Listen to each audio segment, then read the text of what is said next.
सुभाष जगताप साहेब नगरसेवक हे यांच्याबद्दल जेवढं सांगावं तेवढं थोडंच आहे. आता त्यांच्याबद्दल सांगायचं म्हणलं पहिल्यांदा तर ते अतिशय प्रेमळ मृदुभाषी आहेत आणि स्पष्ट बोलणारे आहेत, स्पष्ट वक्ते आहेत. हे पहिल्यांदा मला ज्या वेळेला मी त्यांना पाहिलं आणि बोलले त्यावेळेला मला हे चटकन माझ्या या गोष्ट लक्षात आलेली आहे माझ्या. त्याच्यानंतर मला सांगायचं की आमचा भाग अलीकडचा आहे आणि सहकार नगर 2 इथले जे रस्ते वगैरे जे केलेत, पाणी पुरवठा, लाईट किंवा स्वच्छता ही इतकी उत्कृष्ट केलेली आहे की बोलायची सोय नाही, इतकं ते सुंदर केलेलं आहे त्यांनी. तसंच ते मुलांच्या बाबत म्हटलं तर डुमे हॉल हा सुद्धा त्यांनी अतिशय उत्कृष्ट केलेला आहे. त्या ठिकाणी मुलांच्यासाठी कार्यक्रम असतात, खेळ असतात.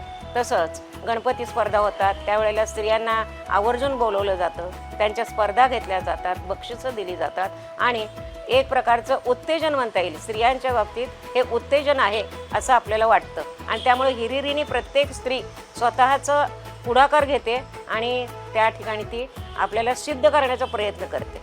तसंच त्या ठिकाणी पोलीस प्रशिक्षण केंद्र हे सुद्धा त्या ठिकाणी आहे आणि बऱ्याच अशा गोष्टी डुमे हॉलमध्ये चालतात. हे सगळं सुभाष जगताप साहेबांनी आमच्या ह्या भागामध्ये अतिशय सुंदर प्रकारे केलेलं आहे. तसंच सगळ्यात महत्त्वाचं म्हणजे आपण ज्याला तळजाई टेकडी जी पूर्ण डोंगर आहे त्या डोंगरावर सुंदर बाग केलेली आहे आणि त्या ठिकाणी त्याला आपण ऑक्सिजनची बाग म्हणू अशा तऱ्हेने केलेलं आहे. ज्येष्ठ नागरिकांच्यासाठी त्यांनी ही सगळ्यात जास्त चांगली सोय या सहकार नगरमध्ये केलेली आहे की साहेबांना मदतीसाठी कधीही बोलवा, ते तत्पर असतात.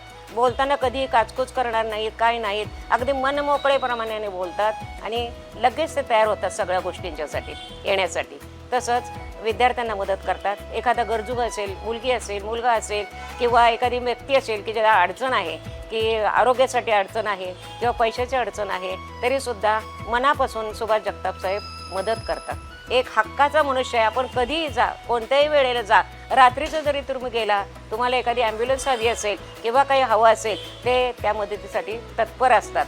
की मनापासून मला असं वाटतं की सुभाष जगताप साहेब आमच्या भागामध्ये नगरसेवक म्हणून पुन्हा निवडून यावेत, ही माझी मनापासूनची इच्छा आहे.